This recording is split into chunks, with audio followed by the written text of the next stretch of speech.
I wanted to talk about codependence and renunciation. Great topics. Speaking of dresses, I wanted to start with a story of this incredible dress that my sister Sandra bought when we were teenagers. It was purple, and it was that shiny material, and green and purple, and had lots of flowers and was really slinky. And we were going to a party that night, and because me and my sisters, I have three of them, and we're all pretty close, three of us were going to the party. And she had gotten this really great dress, and I really wanted that dress. And I wanted it so badly that I really guilt-tripped her until she gave it to me.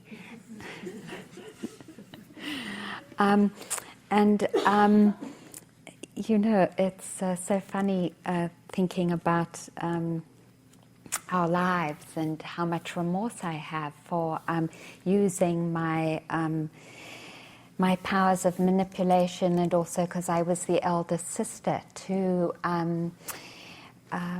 get that dress from her. And then I'm also reminded of a story with not my past lover, Shah, but the lover before that, who I was with for 7 years, who I also thought that I would spend the rest of my life with. And I remember we were driving to San Francisco, and I can't remember what we were fighting about, but we were in her little VW fighting, and it was so bad. We actually got out of the car and were on the side of the road before we hit Ukiah, hitting each other because we were so angry with each other.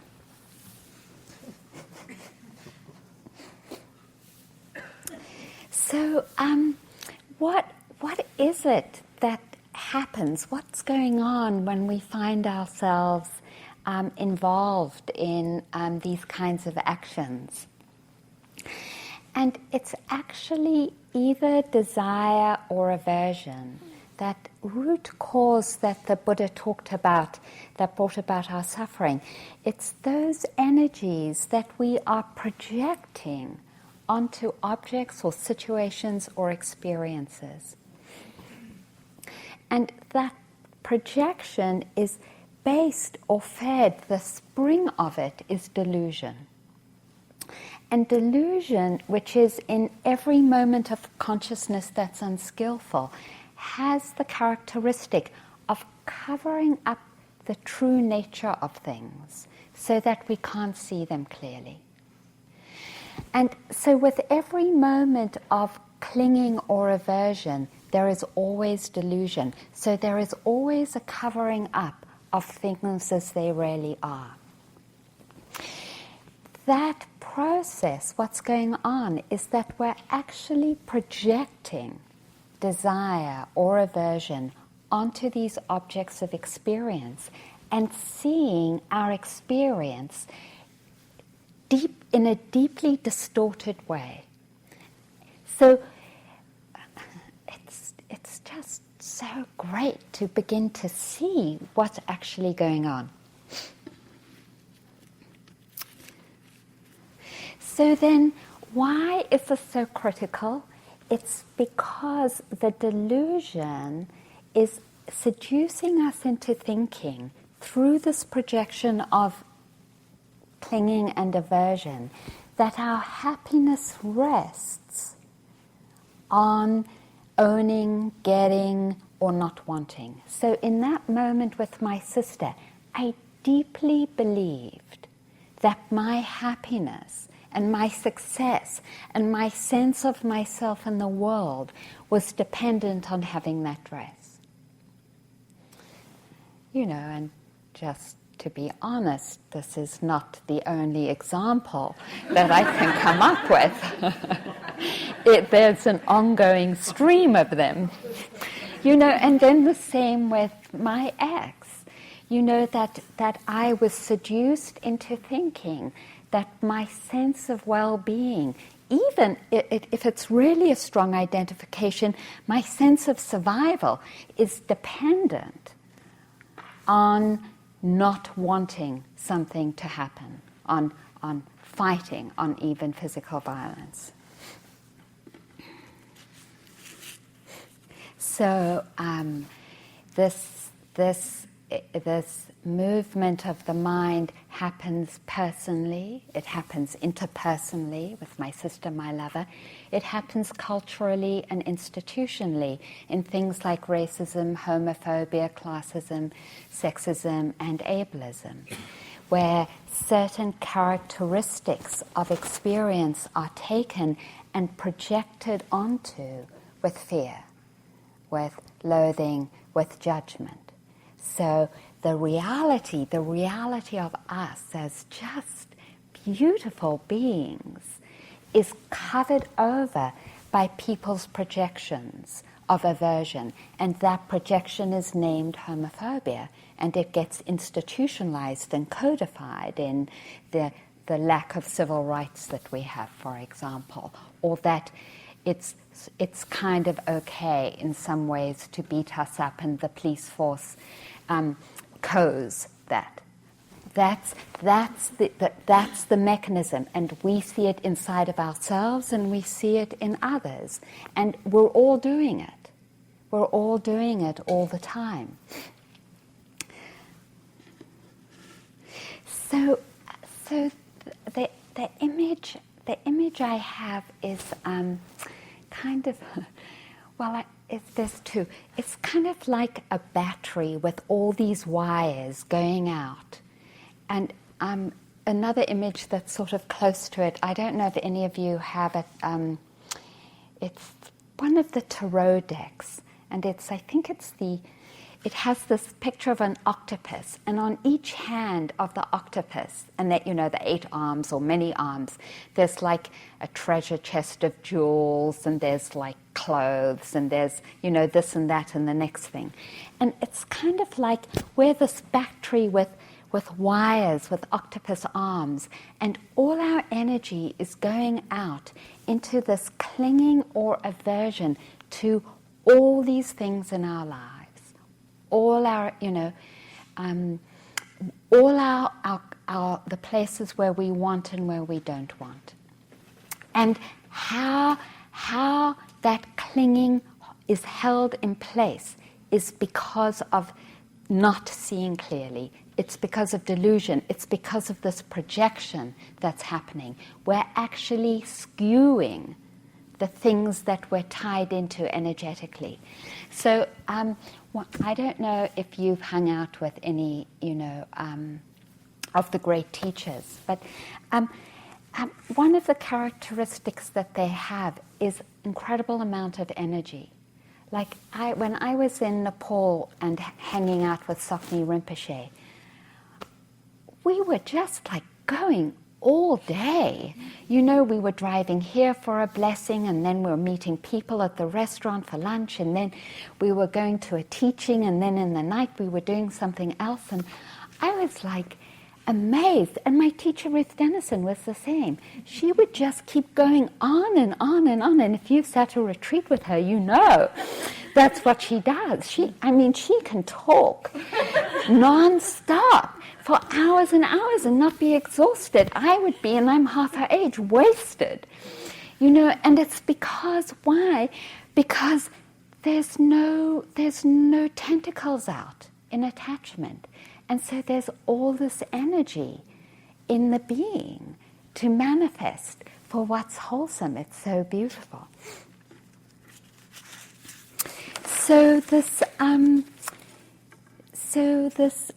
These tentacles not only are moving out and attaching themselves to experiences in our world, but we're actually creating a hierarchy, which is what racism or sexism or homophobia is a hierarchy of what's good and what isn't good.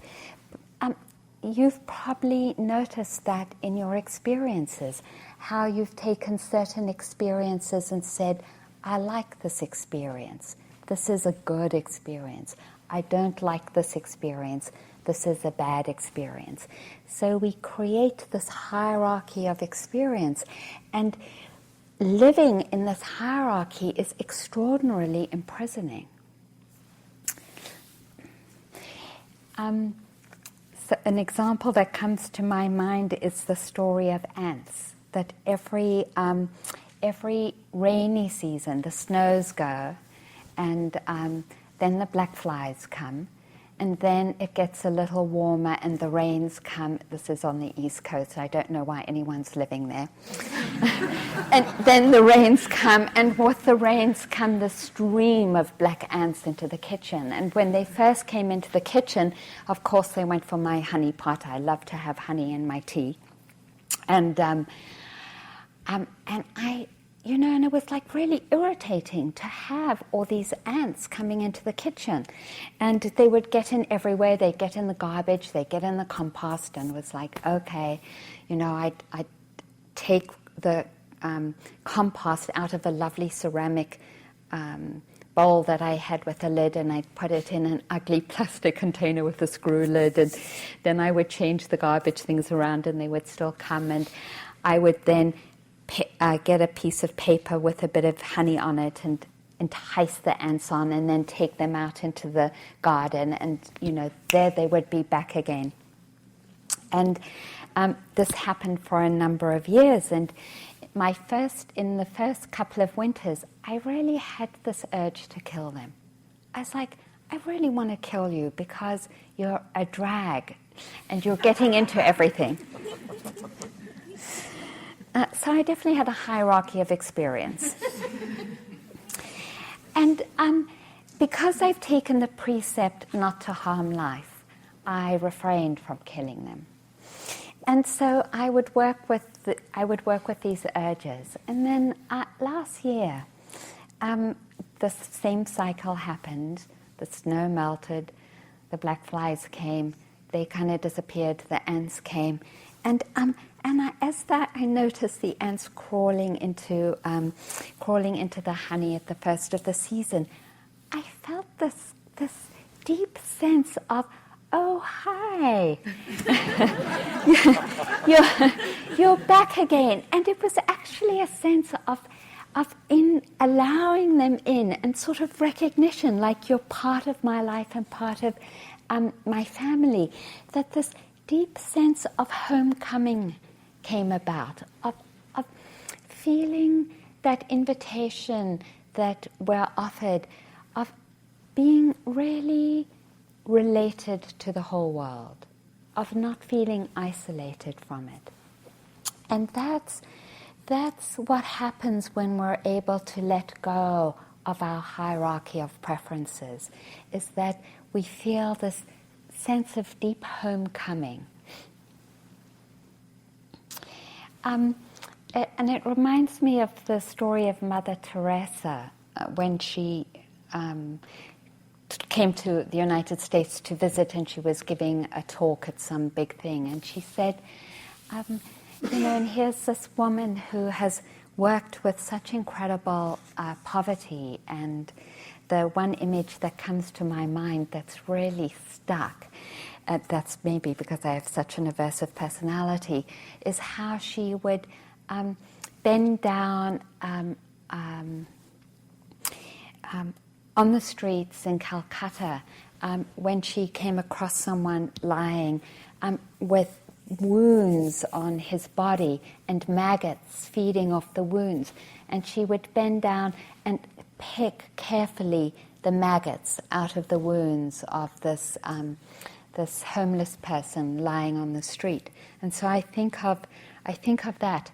And then I think of what she said in this conference, where she said, I have the deepest compassion for you Americans, because I see a much greater poverty here than I do in India. I see the poverty of your spirit. And I think of that, and I think she was noting the kind of hierarchy that we're caught in, of preferences, the ways that we are caught and bound by our desires, and how isolated that way of relating in the world is, and how far removed we feel from that sense of belonging, of being at home in the family of things.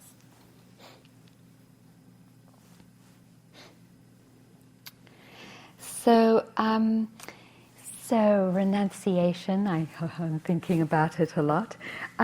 So renunciation is actually understanding that place of homecoming that we so desire and seek for comes about through renouncing this hierarchy of preferences, this clinging and this aversion to not wanting experiences one way or wanting them another way.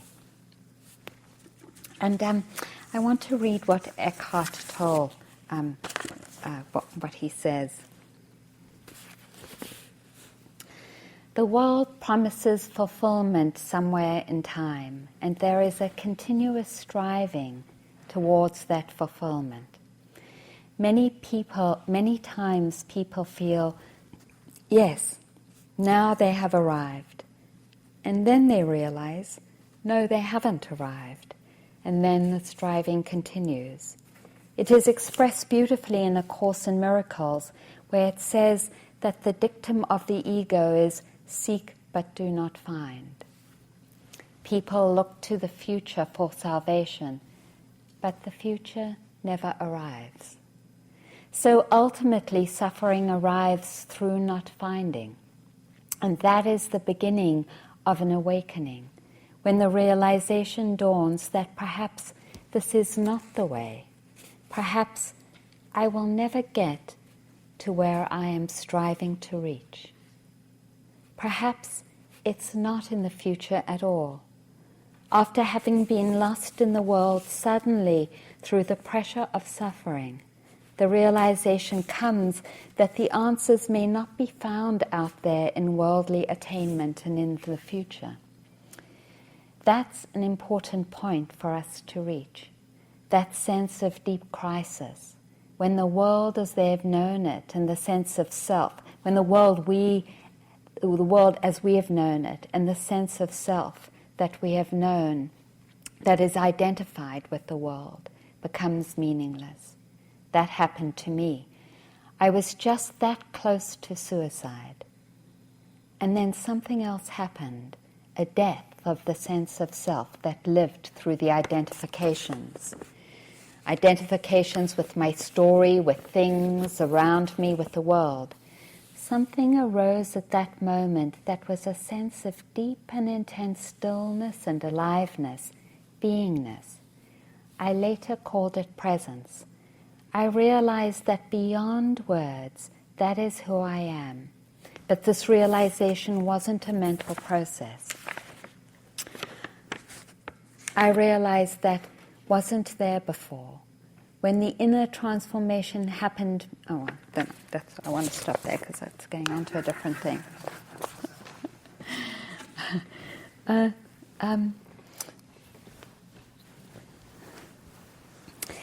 So codependence is this, it's really this place where each of us here is a victim to circumstance and to the things around us, because we are depending on other things for our happiness.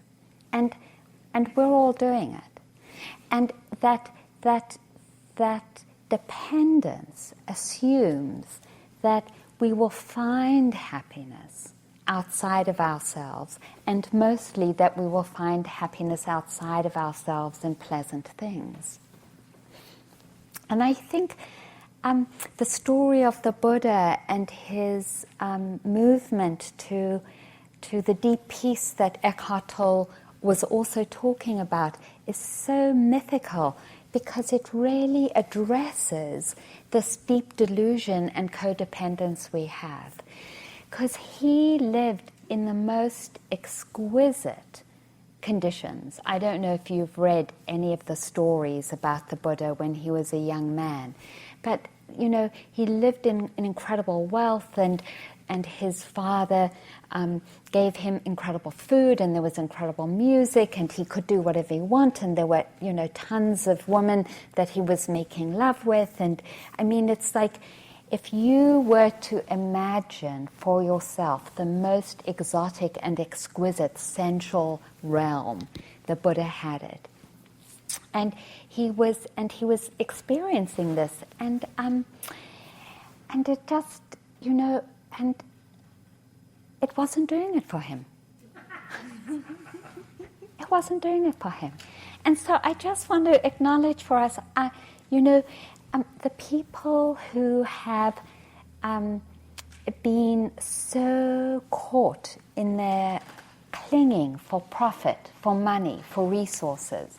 And I just happen to think of Union Carbide because this fall there was I think it was the 25th anniversary of the toxic waste spill in India, where I think over 100,000 Indians have died from that contamination, and where Union Carbide hasn't, at this point, told any of the Indian doctors and clinics and the government what the chemicals were so they can actually help heal the Indians, nor have they made any financial reparation at all, because they don't want to lose the money, they don't want to lose their profits.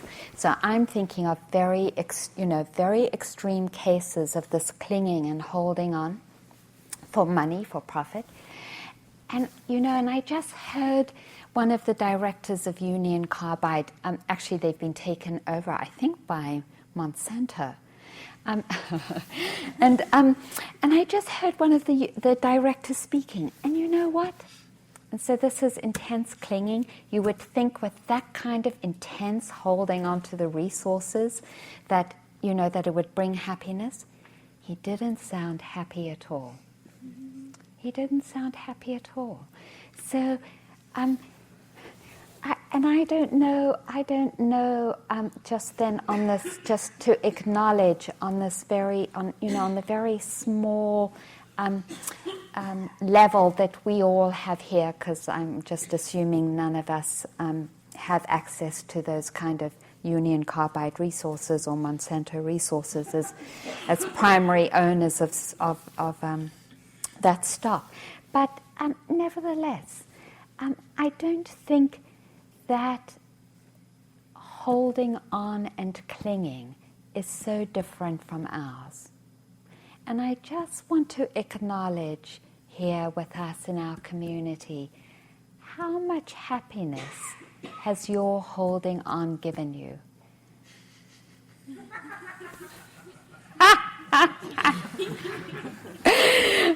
So going back to the story of my books and not being able to let them go, well, my dear friend Ilda here was staying with me just a few days ago, and she was traveling, and she was reading one of the books on my shelf, and and she said, could I take it? And I said yes, and here's another one too. And here's the thing, I really got, it's very humbling to say, I really got the incredible joy that happened in letting go of those two books. And I actually almost viscerally felt one of those arms that was so tied into my books let go and come back to me. And that kind of stillness that Eckhart Tolle was talking about when we're able to renounce. Because what the Buddha went in search of was that kind of stillness. And he said, I have every sensual desire filled, and I can't feel any peace and stillness. I want it. And really, we're here to acknowledge ourselves as Buddhas. and to acknowledge as a community that we do seek deeply the sense of inner peace, of coming home to ourselves, of that deep at ease, and that we're also acknowledging to ourselves as a community that with all the resources each one of us has, and I know that we all have access to different resources, still, with all the resources we have, we're here because we're acknowledging that though they might make life comfortable and more pleasant, and my Camry definitely is more pleasant than my Toyota Tercel, still, I also have to sit here and acknowledge that my deep sense of ease and peace that has actually started to grow more inside of myself as I've committed to renouncing has come from beginning to renounce things and beginning to let go.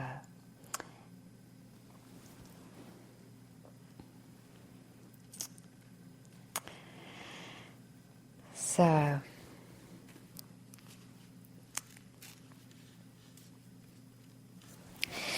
this is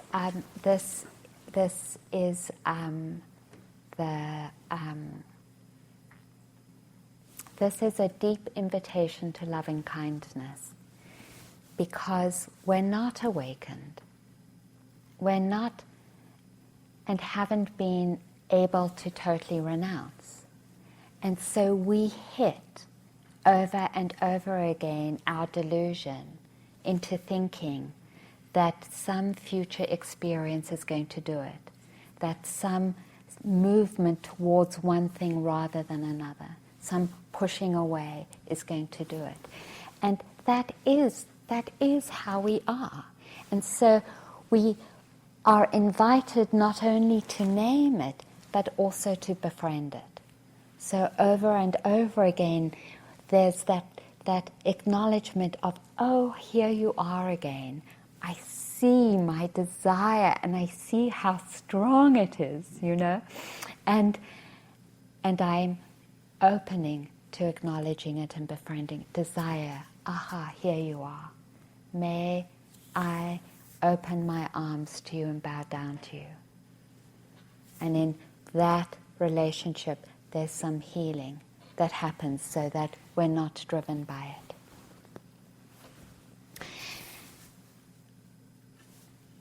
When I think about this lineage that we carry of delusion and clinging and aversion, and I think of renunciation, I really want to acknowledge the deep blessing that my commitment to the precepts has brought me. Because over and over again, my commitment to it has given me the kind of structural help to let go. And I'm reminded of when I was married to Shah, it was before that, we could get married in Massachusetts, so we swapped rings under a Christmas tree. Actually, I gave her a ring, she gave me a Winnie the Pooh watch, which I love. And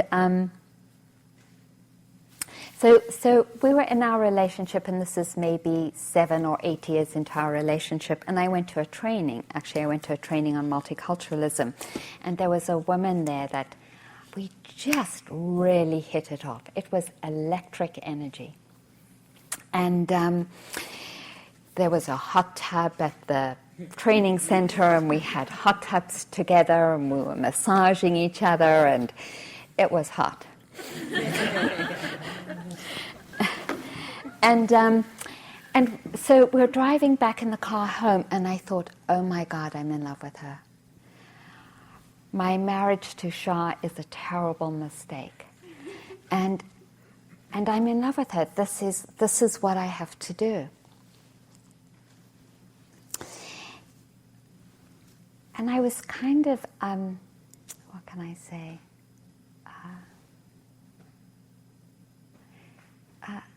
it was such an intense feeling that I was also almost nauseous, my desire for her. And then just because I was committed to the precepts and non-harming around my sexuality, I checked myself and I was like, you cannot go there, even though my desire, honestly, it felt like the truth. It felt like this really is the woman for me. I was like, you cannot go there. You absolutely have to not act on this. And so I go back to Shah. I didn't tell her this when I got back.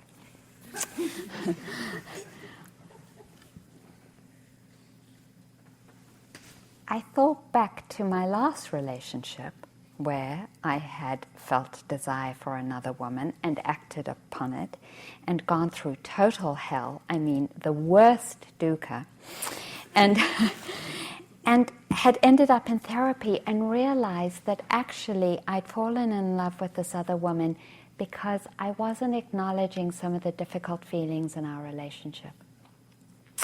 And so having had that experience and being committed to the precept, I asked myself, what's going on that I'm not wanting to acknowledge in this relationship? And what I got was that there were certain feelings of hurt and of dissatisfaction that I hadn't been in touch with, that somehow had moved out into desire. And I think one of the great telling moments about the intensity of the desire is that it's often a reflection or a mirror of how deeply we've turned away from ourselves and the difficult spaces inside of ourselves. And so I think the more obsessive we feel and the more caught in addiction we are, the more that's indicative of certain feelings and spaces inside of ourselves that we haven't wanted to acknowledge. And so the beauty of the precept is that it helps turn ourselves to the very place that is most asking for our presence. But that delusion skews into moving out into often desire. I mean, sometimes it's self-hatred. Sometimes it's in doing things that are harmful for ourselves. Just like doing particular sports and not, like mountain climbing and not taking care to use harnesses, and I mean there's all many kinds of descriptions of that. So this process of desire actually is an expression of the place inside of us that is most calling our presence and awareness. And the precept is the kind of mirror that helps to redirect us back. It's a kind of way of saying, wow, look at what's going on. You need to come back.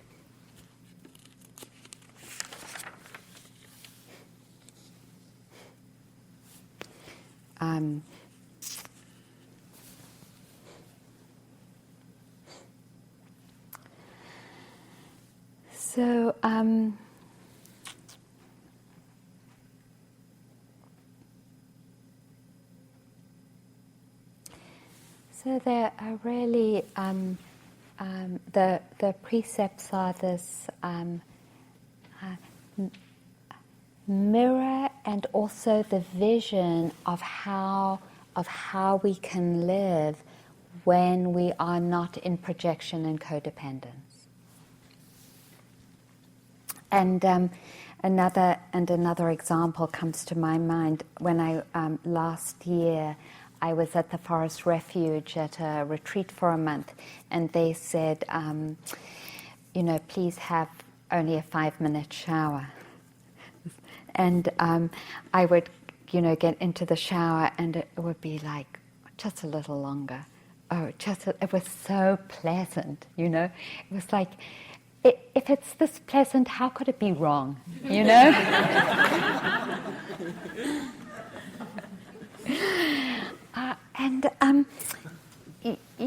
so I would have my showers a little longer and surreptitiously creep away, hoping that no one saw me. And then one time, I was like, okay, I'm really just going to have my 5-minute shower, and holding to that. And I'm giving this example as a precept because what came to me was that of not taking what is not freely offered, that I was actually taking something that wasn't freely offered. And I was like, oh, I really want to hold to this precept. I'm only going to have a 5-minute shower. And when I did, I walked out of it and I felt so much love for myself that I was holding to the precept. And that's what these teachings say, that access to love comes from holding the precepts, comes from refraining, comes from renunciation. And that the challenge not only is the challenge working on us individually, but unfortunately, this delusion that we see in our minds has gotten so institutionalized in this culture. So we don't have very many reminders culturally and institutionally of this truth, and really of how to come to peace. And that's why Sangha is so important. That's why coming together in retreats and coming together in sitting groups is so important, because we have to remind each other of these truths, because we don't get it outside. So we feel this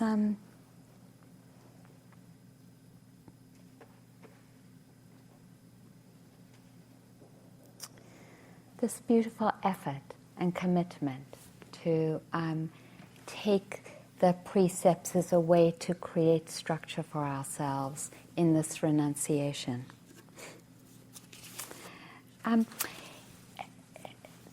The precepts are a way of reteaching ourselves our loveliness. And there's this beautiful poem, one of my favorite poems I want to read. Because the precepts are saying, here's the path to loveliness, here's the path to love.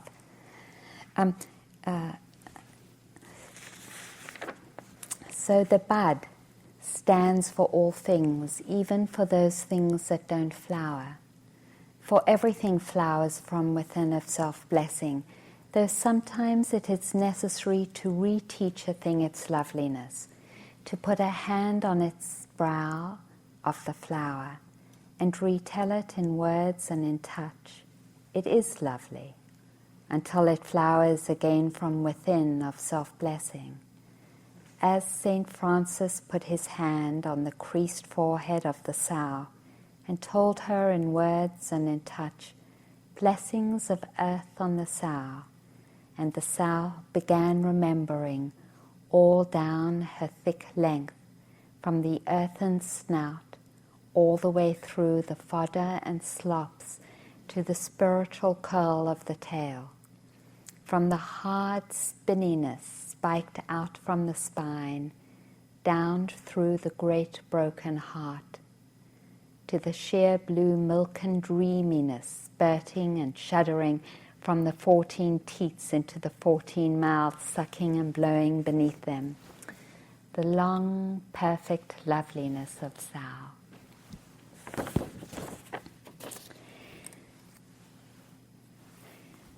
So the reason that the refuges are the heart of these teachings, and why traditionally in many Asian practices the refuges are taken before every sitting practice, is that it's a reminder and a telling of our vision of our loveliness, of the possibility of peace and of deep ease. And then the practice is the cultivation of awareness, so that we can begin to see the ways that we are tied and caught in a deep victim relationships of codependence, to experiences, to things, to objects, to other people. And to begin to renounce and relinquish that clutching or that pushing away so that we might come home again.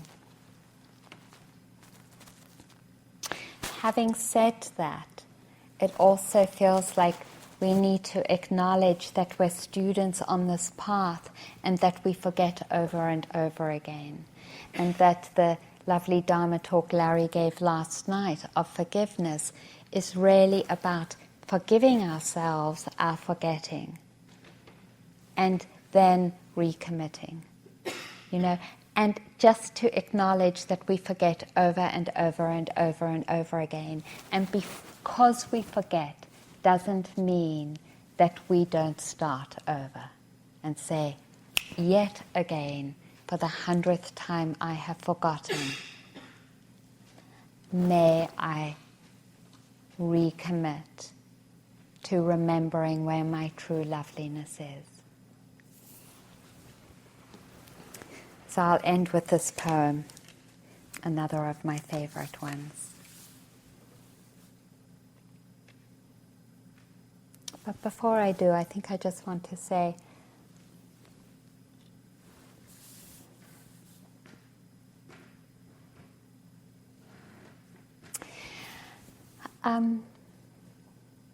something I think I shared in the group with you all, which is that I'm really feeling deeply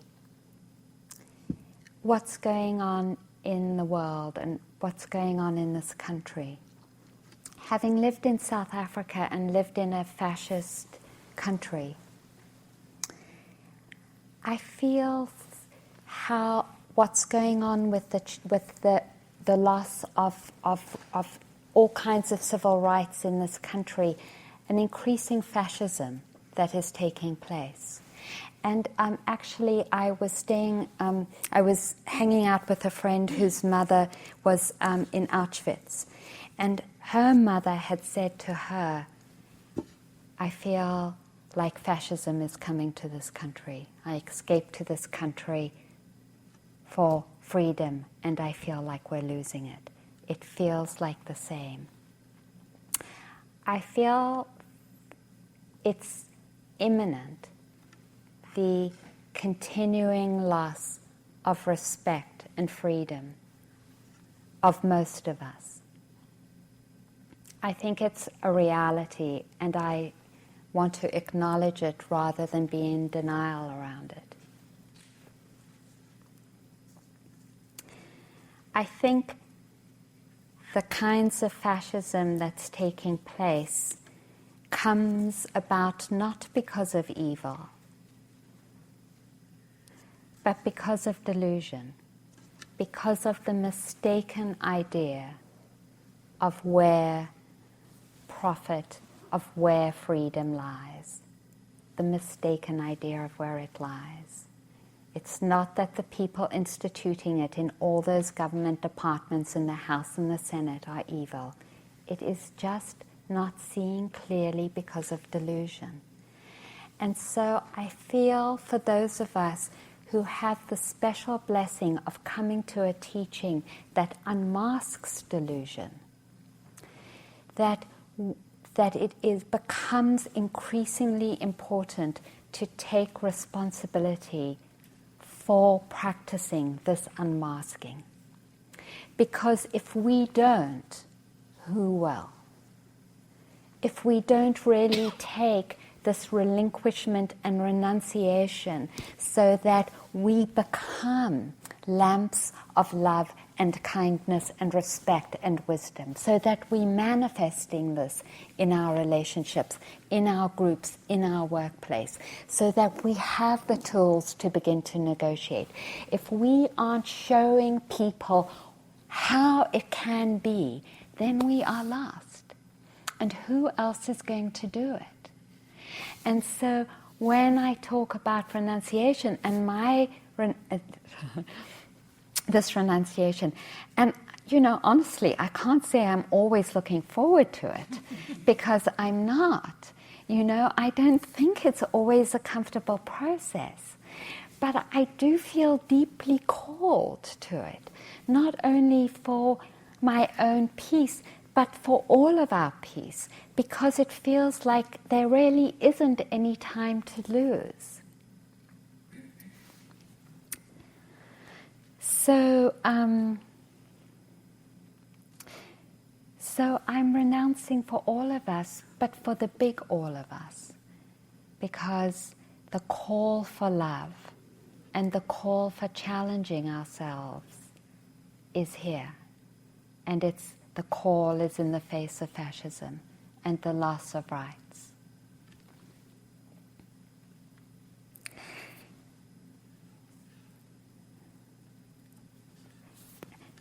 Our rights.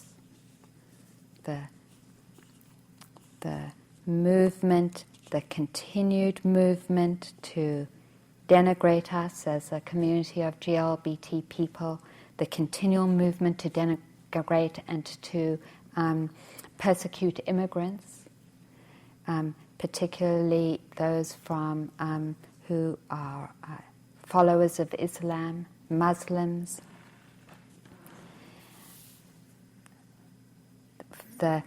The fact that those of us who are taking a stand are being arrested for longer, with less access to lawyers. It's just, all the signs are here. So we just have to take the practice on. So here's Pablo Neruda, and he says, "Now we will count to 12, and we will all keep still. For once on the face of the earth, let's not speak in any language. Let's stop for a second and not move our arms so much. It would be an exotic moment, without rush, without engines. We would all be together in a sudden strangeness. Fishermen in the cold sea would not harm whales, and the man gathering salt would not look at his hurt hands. Those who prepare green wars, wars with gas, wars with fire, victories with no survivors, would put on clean clothes and walk about with their brothers in the shade, doing nothing. What I want should not be confused with total inactivity. Life is what it is about.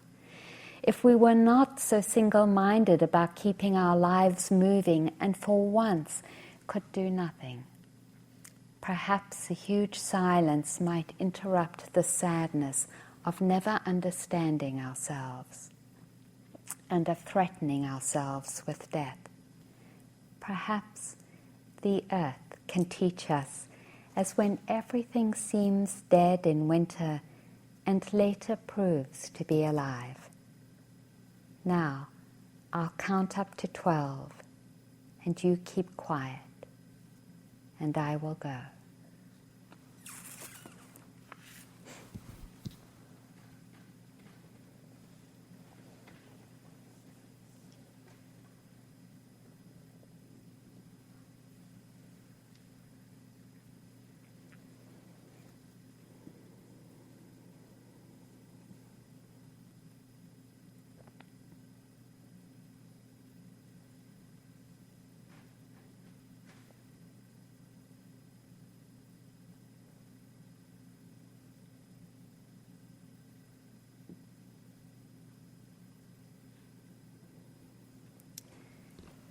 The Buddha said we were living in a burning house and we couldn't see it.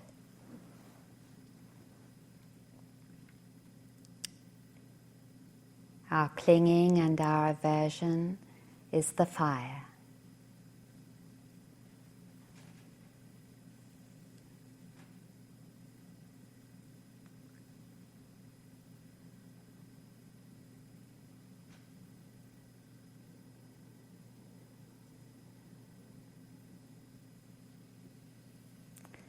Let us recommit to ending the fire.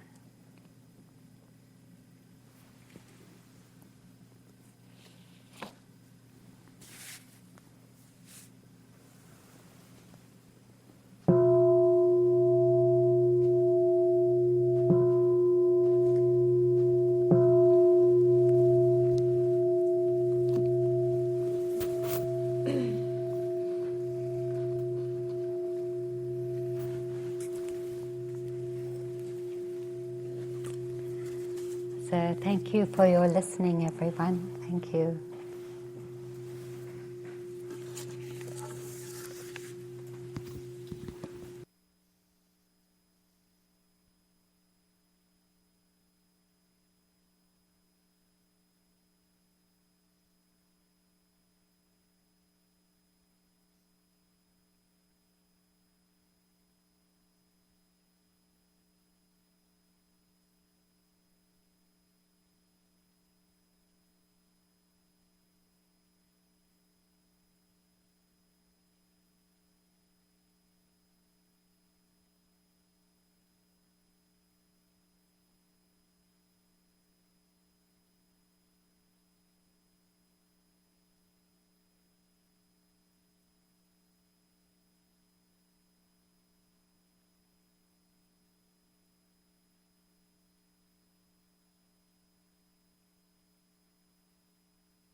There have been several retreats that I've been at where they've chanted the Metta Sutta, or it's not the Metta Sutta, it's the chant of Metta at the end in the evening, and I just find it so lovely, and I asked Arena if I could share it with you.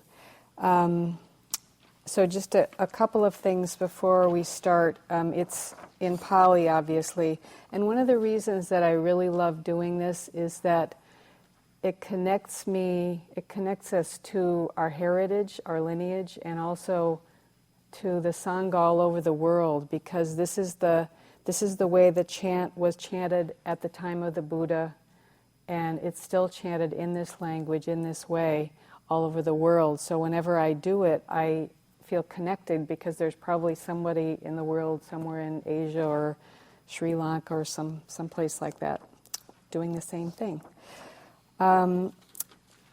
The chant starts with just honoring the three refuges, and then it goes through the same sequence that we're taught. Many of you probably are familiar with the metta practice, and it goes through the same sequence that we do the metta practice, starting with offering metta to our teachers, our benefactors, starting with ourselves, then our teachers and benefactors, then our Sangha, brothers and sisters, then to the gods and the devas, and then it goes through the whole series of categories of beings, creatures and beings, and females and males, and et cetera, and then it ends with the dedication of merit that in many traditions is done at the end of a practice session. In the very end, it's says sadhu 3 times, which means well spoken. It's sort of like Pali for amen. And just a couple things about the pronunciation. Most of it's pretty phonetic, but the way that I learned it, the only things that are a little different is a V is pronounced like a W, and an M at the end of a word with a funny little dot under it is pronounced kind of like an ing sound. But don't get, hung up on that. So we're going to do this call and response. So I'll say a line, and then you can repeat it back to me. And if anyone isn't comfortable actually doing the chant or doesn't want to do it, then just feel totally comfortable just sitting and listening. Imaya Dhammanu.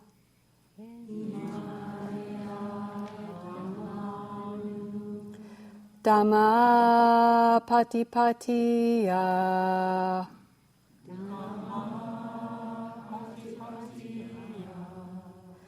Buddhang Pujemi.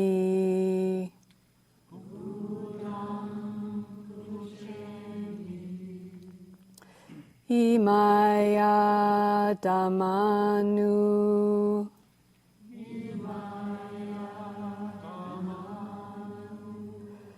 Dhamma Patipatiya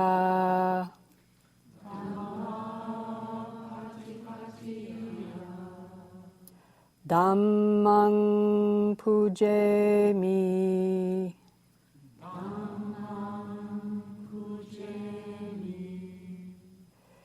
Imaya Dhammanu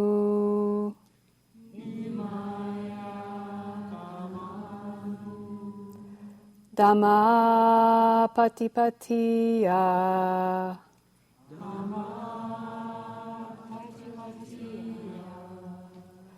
Sangam Pujemi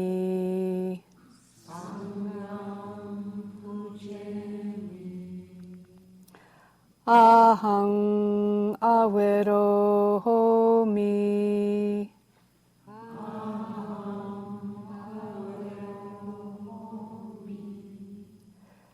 Abhyapajohomi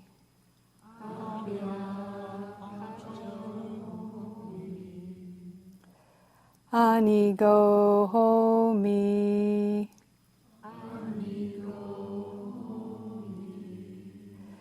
Sukhiyatanang Pariharami Sukhiyatanang Pariharami Mama Mata Pitu Mama Mata Pitu Acharya Cha Jnatimita Cha Acharya Cha Jnatimita Cha Savramacharino Cha Savramacharino Cha Awera Hontu Awera Hontu Abhyapaja Hontu Abhyapaja Hontu Aniga Hontu Aniga Hontu Sukhiyatanang Pariharantu Sukhiyatanang Pariharantu Imasming arame sabe yogino Imasming arame sabe yogino Awera hontu Awera hontu Abhyapaja hontu Abhyapaja hontu Aniga hontu Aniga hontu Sukhiyatanang Pariharantu Sukhiyatanang Pariharantu Amakang Araka Dewata Amakang Araka Dewata Imasming Vihare Imasming Vihare Imasming Awaze Imasming Awaze Imasming arame, Imasming arame, Araka Dewata, Araka Dewata, Awera hontu, Awera hontu, Abhyapaja hontu, Abhyapaja hontu Aniga hontu, aniga hontu, sukhi hatanang pariharantu, sukhi hatanang pariharantu, sabe satta, sabe satta, sabe panna, sabe panna, sabe buddha, sabe buddha, sabe pugala, sabe pugala, sabe attabhava pariyapanna, sabe attabhava pariyapanna, sabba itiyo, sabba itiyo, sabe purisa, sabe purisa, sabe arya, sabe arya, sabe anariya, sabe anariya, sabe deva, sabe deva, sabe manusa, sabe manusa, sabe vinipatika, sabe vinipatika, awera hontu, awera hontu, abhyapaja hontu, abhyapaja hontu, aniga hontu, aniga hontu, sukhi hatanang pariharantu, sukhi hatanang pariharantu, dukkha muchantu, dukkha muchantu, yatta lata sampatito, yatta lata sampatito, mavigachantu kamasaka, mavigachantu kamasaka, idang no punya bhagang, idang no punya bhagang, sabba satanang, sabba satanang, sadhu, sadhu, sadhu.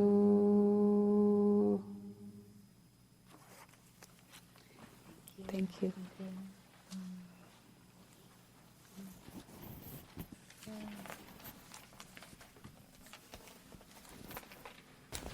So let's just take a moment to allow the blessings that we have sung to pervade through this room silently.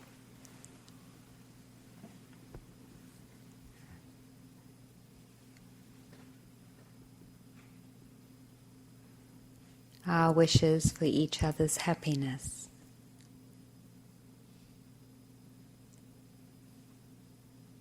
And moving out into the night, touching the hills and the deer and turkeys, the birds, the managers and staff here at Spirit Rock.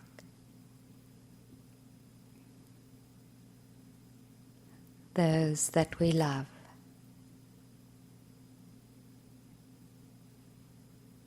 opening our hearts in well-wishing, and including those that we don't.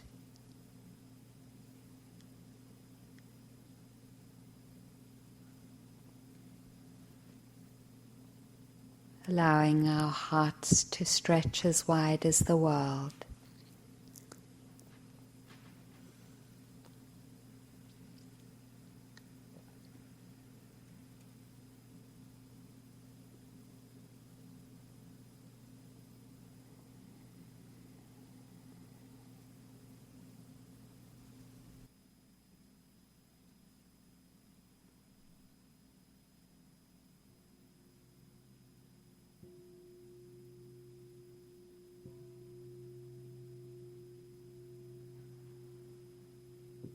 Thank you for your practice, everyone.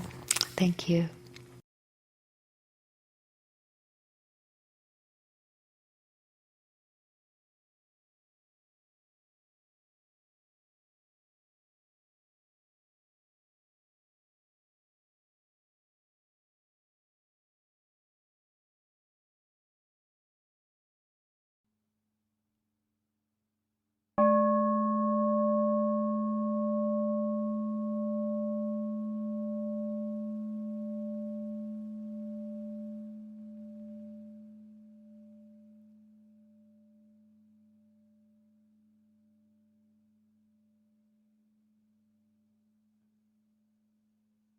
This talk was given by a Renunciation at Spirit Rock Meditation Center on April 22, 2005. It is an offering of the Dharma. Thank you for listening. To learn how you can support the teachers and Dharma Seed, please visit dharmaseed.org/donate.